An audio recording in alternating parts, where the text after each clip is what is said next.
सभी को मेरा नमस्कार। मेरा नाम है ऋषिकेश गजानंद कोकाटे और मेरा जो बैकग्राउंड है वो है एग्रीकल्चर। मैं BSc agriculture, MSc agriculture gold medallist और MBA in agriculture agri business management and marketing. So मेरा जो पूरा बैकग्राउंड है वो एग्रीकल्चर का बैकग्राउंड है। और ये सेशन, ये वीडियो मैं इसलिए बना रहा हूँ ताकि वो लोगों को पता, बीएससी मतलब जो बीएससी एग्रीकल्चर के बाद क्या करना है वो लोगों को पता चले, वो सब बच्चों को पता चले। क्या होता है, एग्रीकल्चर में सब लोग एडमिशन ले लेते हैं, बीएससी करते हैं, but what after BSc, BSc agriculture के बाद क्या? तो उसमें बहुत से बच्चे प्रॉब्लम में आते हैं और या कुछ छोटे मोटे पेइंग जॉब की, एक छोटे मोटे जॉब करके वो एक सेटल हो जाते हैं। लेकिन ऐसा नहीं है। बीएससी एग्रीकल्चर के बाद मार्केट में बहुत अच्छे अच्छे अपॉर्चुनिटीज अवेलेबल है। वो क्या है वो हम इस वीडियो में देखने वाले हैं। इसलिए हमने ये सेशन का नाम रखा है building a future in agriculture, career insights and opportunities. मैंने मेरे बारे में आपको बता दिया, I am from agriculture background. फिलहाल मैं as a assistant professor in Pune, I am working as a assistant professor in Pune from the department of MBA in agri business management. मैं एमबीए एग्री बिजनेस मैनेजमेंट के बच्चों को पढ़ाता हूँ। लेकिन हम बीएससी के बाद क्या करने वाले हैं, क्या करना चाहिए, ये हम इसमें बहुत से अलग अलग ऑप्शंस हम इसमें देखने वाले हैं। सो अभी एग्रीकल्चर क्या है, एग्रीकल्चर का इंपॉर्टेंस क्या है, how agriculture contributing to the Indian economy and all, ये सब आप लोगों को पता है। So it just introduction about the agriculture कि एग्रीकल्चर से क्या क्या, like we can say what are the benefits from the agriculture and all. तो मैं ज्यादा इसमें नहीं जाता क्योंकि हमें बहुत साइज रहना है और हमें वो पॉइंट पे फोकस करना है कि व्हाट आफ्टर बीएससी एग्रीकल्चर। सो अभी ये उन लोगों के लिए है, ये वीडियो उन लोगों के लिए कि जो बीएससी एग्रीकल्चर कर रहे हैं, मोर इंपॉर्टेंटली जो बीएससी एग्रीकल्चर के फाइनल ईयर में है या थर्ड ईयर में है, फाइनल ईयर में 4 साल का बीएससी होता है, या आप सब लोगों को पता है। उसके बाद क्या, after agriculture graduation a job, a business and MBA, let's explore. BSc के बाद आपको जॉब करना है, लेकिन किस सेक्टर में करना है। दूसरा, आपको बिजनेस स्टार्ट करना है, वो किस सेक्टर में करना है, या आपको एमबीए करना है। तो आपको क्या करना है, मैं आपको वेरियस ऑप्शंस बताऊंगा, then you have to choose. आप चूज करिए कि आपको किस में जाना है। सो अभी वन बाय वन हम देखेंगे ना बीएससी एग्रीकल्चर। अभी उसके बाद क्या, तो वहां पे वेरियस करियर पाथ है, starting with the higher studies. Okay, अभी हायर स्टडीज में क्या, तो एमएससी एग्रीकल्चर। ये सबको पता होता है कि बीएससी के बाद लोगों को इतना पता होता है कि बीएससी के बाद क्या करते हैं, तो एमएससी को जाते हैं।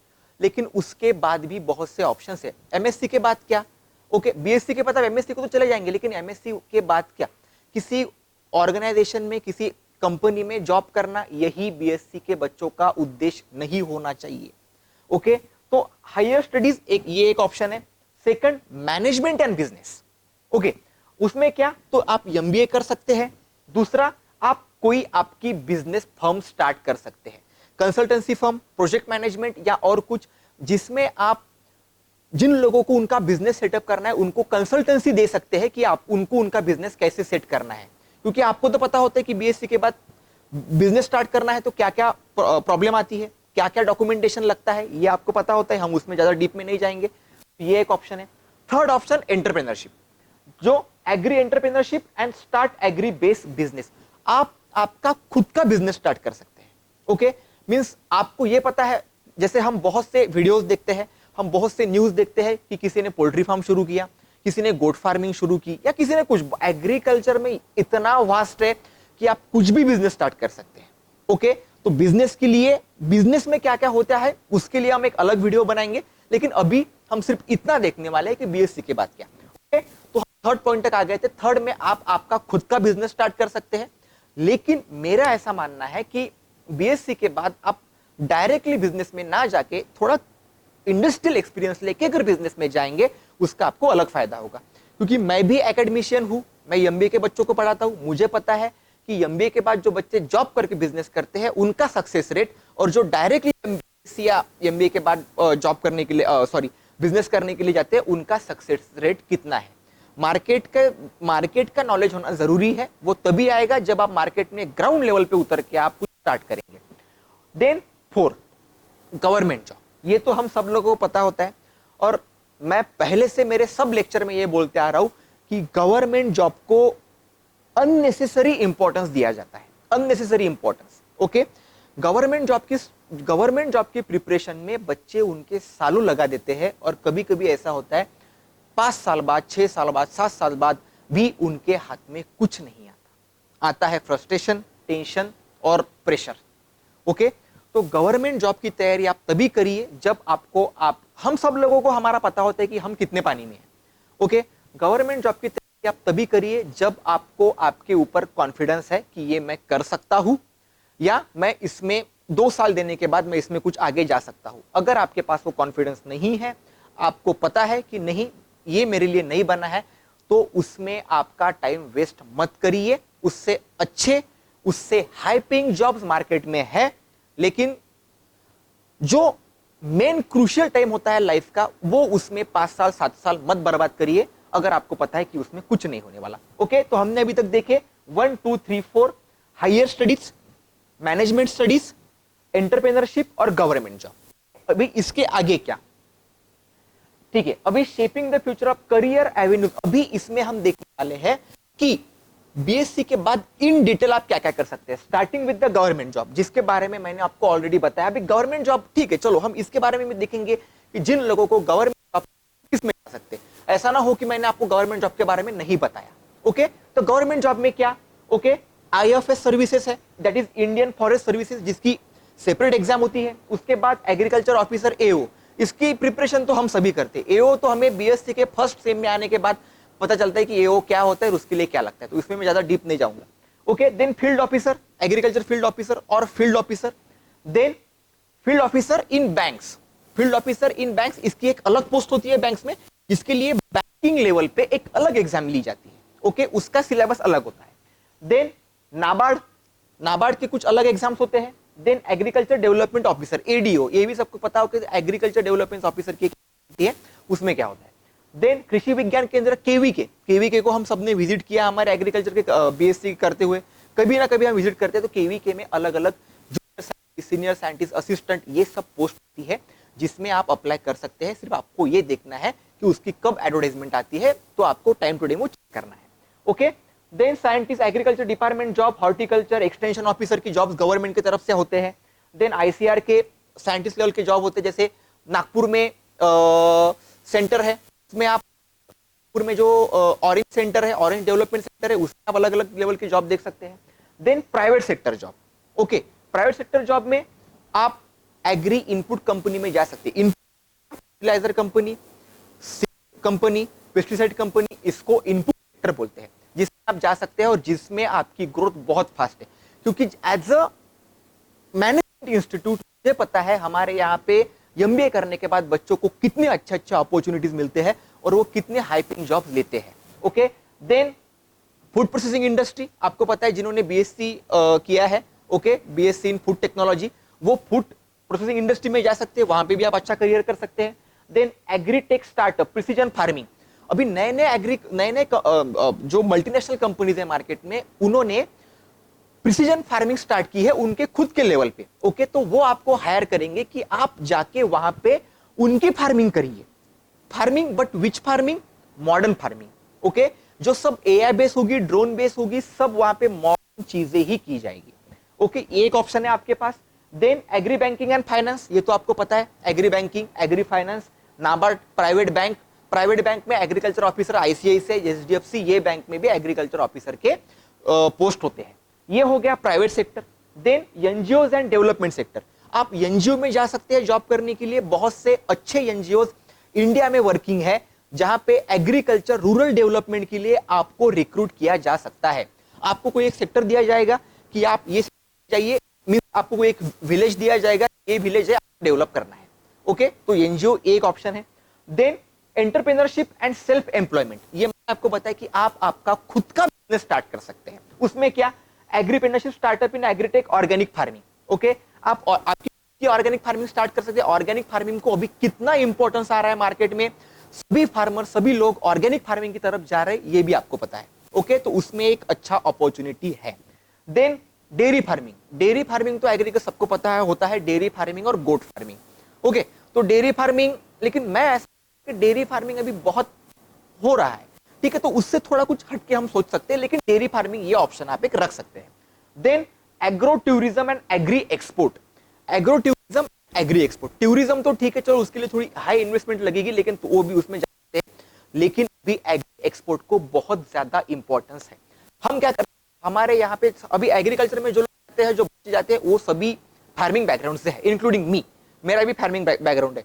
हमारे एरिया में, हमारे फार्म में, हमारे खेत में कोई कोई चीजें, कोई कोई क्रॉप्स बहुत अच्छे फसल, हमारे यहाँ पे अच्छी फसल होती है, हम क्या करते हैं, लोकल मार्केट में उसे बेच देते हैं, चाहे वो उसका कितना भी रेट, उससे ज्यादा, उससे आगे नहीं सोचते। लेकिन अगर आप मेरी माने, एग्रीकल्चर एक्सपोर्ट में बहुत करियर है। आप लोकल मार्केट में ना बेच के अगर आप वो चीज का आप वो चीज का एक्सपोर्ट करने के बारे में सोचेंगे, तो उसमें बहुत ज्यादा फायदा आपको हो सकता है। एक्सपोर्ट के लिए क्या क्या डॉक्यूमेंटेशन चाहिए, ये हम हमारे नेक्स्ट अगले वीडियो में हम देखेंगे, लेकिन अभी हम यहाँ पे सिर्फ एक देखें। मैं आपको एक एग्जाम्पल देता हूँ। एक महाराष्ट्र से एक फार्मर थे, एक कपल था, वो यूके में, उनको बहुत अच्छा हाई पेइंग जॉब पे वो दोनों थे, ओके, हस्बैंड एंड वाइफ। वो जॉब छोड़ के वो महाराष्ट्र में वापस आए, उन्होंने फार्मिंग स्टार्ट की। फार्मिंग में क्या, बहुत ट्रेडिशनल नहीं, उन्होंने सोयाबीन लिया, सोयाबीन अभी वो एक्सपोर्ट कर रहे हैं। They earn more than 1 CR annually. तो वो वहां से छोड़ के, इतना हाई पेइंग जॉब छोड़ के वो यहाँ पे आ सकते हैं। और उनकी एक चीज ये है कि वो इंडिया में कुछ नहीं बेचते, वो सब एक्सपोर्ट करते हैं, ओनली एक्सपोर्ट क्वालिटी मटेरियल। तो एक्सपोर्ट में बहुत ज्यादा प्रॉफिट है, सिर्फ आपको समझना चाहिए कि एक्सपोर्ट कैसे करते हैं। Then green house and floriculture. Floriculture को कितनी डिमांड है, फूलों की सब जगह डिमांड है, आपको पता है, टेम्पल्स और बाकी जगह पे फ्लोरिकल्चर आप कर सकते हैं। Then contract farming and custom hiring centre. Contract farming आप कर सकते हैं कि किसी दूसरे पार्टनर को लेके, किसी की खेती आप कॉन्ट्रैक्ट पे लेके आप उसमें फार्मिंग को कुछ एक पे करके, ये एक ऑप्शन है। Then international opportunity. International opportunities में क्या, तो उसमें आएगा इंटरनेशनल स्कॉलरशिप अवेलेबल होती है, आप वहां जाके वहां पे हायर स्टडीज ले या उनके एनजीओ में जॉब करें। इसके लिए गवर्नमेंट आपको स्कॉलरशिप भी देगी और वो लोग आपको सैलरी भी देंगे, तो आपका डबल प्रॉफिट इसमें होता है। Then higher studies and research. अभी हायर स्टडीज एंड रिसर्च में अगर आपको तो उसमें क्या है, बीएससी के बाद हायर स्टडीज में क्या होगा, एमएससी एमबीए, ये दो ऑप्शन आपके पास है। लेकिन अभी आपको यह समझना है कि अगर आप हायर स्टडीज में जा रहे, आप आपके लाइफ के 2 साल उसमें दे रहे हैं, तो वो स्टडी कंप्लीट होने के बाद आपको एटलीस्ट बोल रहा हूं मैं, एटलीस्ट आपको 6 लाख 7 लाख का एनुअल पैकेज का जॉब मिलना चाहिए। अदरवाइज आप एमएससी कर रहे हैं, आपके 5-6-7 लाख उसमें जा रहे हैं, आप एमबीए कर रहे हैं, आपके 7-8-10 लाख उसमें जा रहे हैं, लेकिन उसके बाद क्या, जिस सेक्टर में गारंटी हो जॉब की, उसी सेक्टर में आप हायर स्टडीज के लिए जाइए। मैंने ऐसे लोग भी देखे हैं जो एमएससी के बाद भी किसी ऑर्गेनाइजेशन में, किसी कंपनी में, एग्रीकल्चर कंपनी में 15,000 20,000 से जॉब कर रहे हैं। और 15,000 20,000 में आज के जमाने में कुछ नहीं होता, ये आपको ही पता है, सब लोगों को पता है। तो आप हायर स्टडीज ऐसी चुनिए जहां पे आपको उतने अच्छे क्वालिटी का और उतना अच्छा पेइंग जॉब आपको मिले। तो उसमें क्या हो सकता है, तो वो हम आगे देखेंगे। तो इतने ऑप्शंस आपके पास है बीएससी के बाद। ओके, नाउ अभी आपको क्या सिलेक्ट करना चाहिए, ये मेरा पर्सनल ओपिनियन मैं आपको दे रहा हूं। मार्केट रिसर्च करने के बाद, मार्केट में अभी क्या कंडीशन है वो सब देखने के बाद मैं ये रिसर्च पे आया हूं कि बीएससी के बाद, ये आप अगर आप देख पा रहे होंगे, तो बीएससी के बाद आपको कितनी अपॉर्चुनिटीज है। देखिए यहां पे average salary lakhs per annum, okay, BSc के बाद आपको 4.5 लाख की मैक्सिमम सैलरी मिलेगी, और वो भी आप बहुत अच्छे कॉलेज से ग्रेजुएट है तभी, नहीं तो नहीं। ये बहुत अच्छे कॉलेज में, गवर्नमेंट कॉलेज जो बहुत अच्छा है, उससे आप अगर ग्रेजुएशन करते हैं तो इतना, नहीं तो नहीं। देन सेकंड एमएससी, अगर आपने अच्छे कॉलेज से एमएससी किया तो आपको 6 to 6.5 लाख तक के मैक्सिमम ऑफर आपको आ सकते हैं। ये किस चीज की बात हो रही है, प्राइवेट सेक्टर की बात हो रही है, ओके। देन आता है एग्री बिजनेस मैनेजमेंट, एमबीए। अभी के मार्केट के हिसाब से आपको पता है कि जो सब फार्मिंग हो रही है वो एडवांस फार्मिंग हो रही है, बड़े बड़े कंपनीज मार्केट में आ रही है, उनको अच्छे लोग, क्वालिफाइड लोग, वेल एजुकेटेड लोगों की उनको जरूरत है। तो वो क्या करते हैं, वो जाते हैं एमबीए कॉलेजेस में रिक्रूट करने के लिए, ओके, बीएससी करने के बाद अगर आप एमबीए एग्री बिजनेस मैनेजमेंट करते हैं तो आपकी एवरेज सैलरी हो सकती है 10 लाख पर एनम। ये मैं हवा में बात नहीं कर रहा हूं, ये एक रिसर्च है। मैंने कम से कम 12 जहां पे एमबीए एग्री बिजनेस पढ़ाया जाता है, ऐसे मैंने 12 इंस्टीट्यूट को ऐसे 12 कॉलेजेस को मैंने विजिट की, उसके बाद ये ग्राफ बनाया। वो लोगों ने मुझे यही बोला कि सर हमारे यहाँ पे बेसिक सैलरी जो है वो 10 लाख पर एनम है, ओके, एग्रीकल्चर के बच्चों के लिए। और फीस एग्री एमबीए अगर आप एग्री बिजनेस मैनेजमेंट में करने जाएंगे तो फीस क्या होगी आपकी 3 लाख 4 लाख 5 लाख पर एनम, लेकिन आपको जॉब भी वैसा मिलेगा। ओके, तो मेरा पॉइंट यही है, वही जॉब लीजिए जिसमें रिटर्न आए, नहीं तो पैसे जा रहे कुछ नहीं आ रहे, आपको फ्रस्ट्रेशन आएगा, प्रेशर आएगा, इसके अलावा कुछ नहीं होगा। ओके, देन एग्री एंटरप्रेन्योरशिप, आप खुद का बिजनेस अगर आप स्टार्ट करते हैं तो उसमें आपको प्रॉफिट होगा मैक्सिमम 7 लाख, लेकिन ये थोड़ा मुश्किल होता है। ओके, आपको एक्सपीरियंस है, आपको मार्केट का नॉलेज है, तभी आप खुद का बिजनेस स्टार्ट करिए। अदरवाइज फर्स्ट आपको जिस चीज में बिजनेस स्टार्ट करना है वो सेक्टर में पहले जॉब करिए, उसका एक्सपीरियंस लीजिए, देन वो सेक्टर में बिजनेस करने के लिए जाइए, अदरवाइज मत जाइए। मैंने ऐसे बहुत से न्यूज है जहां पे विदाउट एक्सपीरियंस लोग बिजनेस करने के लिए गए और फेल हो गए। देन गवर्नमेंट जॉब को आप में सैलरी मिलेगी 7 लाख, ये आपको पता है। Okay, 7 lakh starting, I am talking about the freshers को उतना मिलता है। ओके, नाउ करियर अप, ठीक है। अभी जैसे हमने इसके पहले के ग्राफ में देखा कि एमबीए के बाद सबसे ज्यादा अपॉर्चुनिटी है, तो अपॉर्चुनिटी है तो क्या है, तो इसमें फर्स्ट आता है government and public sector job. आप एमबीए करने के बाद गवर्नमेंट और पब्लिक सेक्टर जॉब में जा सकते हैं, जिस लाइक नाबार्ड, इफको, अपेडा, एमपेडा, ये आप सब लोगों ने पढ़ा है। ओके, ये सब ऑर्गेनाइजेशन एमबीए कॉलेजेस में जाते हैं लोगों को एमबीए करने के बाद बच्चों को रिक्रूट करने के लिए, ये मैंने। Okay, then B private sector opportunities. Private sector agriculture में सबसे ज्यादा ग्रोइंग सेक्टर है। ओके, एमबीए के कॉलेजेस में इतनी बढ़िया बढ़िया कंपनी जाती है जो आपको इतना लुक्रेटिव पैकेज ऑफर करेगी कि अबाउ 5 लाख, अबाउ 6 लाख, अगर आपके पास टैलेंट है आप उतना पैकेज ले सकते हैं।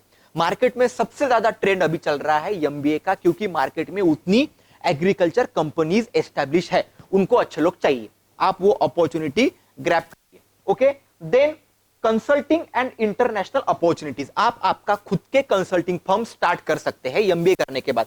एमबीए में आपको क्या पढ़ाया जाएगा, एमबीए में आपको पढ़ाया जाएगा how to manage your project, okay, how to manage the finances and how to manage the business. MBA का लॉन्ग फॉर्म ही वही है। ओके, तो आपको एमबीए में वो पढ़ाया जाएगा कि बिजनेस कैसे हैंडल करे, लोगों को कंसल्टेंसी कैसे दे। एमबीए में सब्जेक्ट वही होते हैं, क्योंकि मैं खुद वही पढ़ाता हूं। Okay, agri import export management, management of agri cooperatives, okay, management of agriculture and allied science, ये सब सब्जेक्ट मैं खुद पढ़ाता हूं, तो मुझे पता है कि आपको वैसे ही सब्जेक्ट पढ़ाए जाएंगे जो आप आपके रियल लाइफ में अप्लाई कर सके और अच्छी जॉब ले सके। Then entrepreneurship and startup. Okay, आप आपका खुद का बिजनेस स्टार्ट कर सकते हैं एमबीए करने के बाद, कि आपको सब चीजों का नॉलेज आ चुका होगा, फाइनेंसेस कैसे मैनेज करें, बिजनेस कैसे स्टार्ट करें, और सबसे इंपॉर्टेंट उसमें क्या क्या प्रॉब्लम्स आती है ये। Then future scope and salary trends. Okay, अभी ये इंपॉर्टेंट है क्योंकि सब चीजें आके रुकती है पैसों पे, पैसा अच्छा मिलना चाहिए तभी हम सेटिस्फाई होंगे। एंट्री लेवल सैलरी एमबीए करने के बाद आपको पैकेज ऑफर होगा 6 से 12 लाख का। ओके, बहुत बढ़िया कंपनी, सिंजेंटा, बायर, ऐसे बहुत बड़ी बड़ी कंपनीज आती है जो 6 से 12 लाख तक का पैकेज फ्रेशर्स को ऑफर करती है। ओके, देन एग्री एमएनसी, ये हो गया फ्रेशर्स के लिए। अभी सीनियर के लिए आपको 1 साल 2 साल का एक्सपीरियंस आ गया मार्केट में, आपको वही पैकेज आपका जाएगा 15 to 30 lakhs में। Okay, and after 5 to 10 years of experience वही पैकेज आपका जाएगा अबाउट 30 lakhs। ऐसे लोग मैंने देखे हैं, क्योंकि प्राइवेट सेक्टर में उतनी ग्रोथ है। सिर्फ आपको आपका करियर राइट डिसाइड करना है कि आपको कहां जाना है, जिसमें आपको रिटर्न आ सके, किसी की बातों में नहीं जाना है, हमको पता होता है कि हम कितने पानी में हैं। ओके, तो ये सब चीजें आपको समझने की जरूरत है। एमबीए के बाद आपको इतना सब स्कोप है। ओके, तो ये वीडियो आप लोगों के लिए था, बीएससी के बाद आप क्या कर सकते हैं। मेरे तरफ से मैंने बेस्ट ऑप्शन बताया आपको कि क्या कर सकते हैं, आप किसी भी सेक्टर में जा सकते हैं। ये पीपीटी मैं आपके साथ शेयर करूंगा, जिन लोगों के पीपीटी चाहिए वो कमेंट में बता दीजिएगा, मैं उनके साथ पीपीटी शेयर करूंगा ताकि आप लोग एक बार और उससे गो थ्रू करें। और इसके बाद हमारे और वीडियोस आएंगी, so stay tune. Thank you.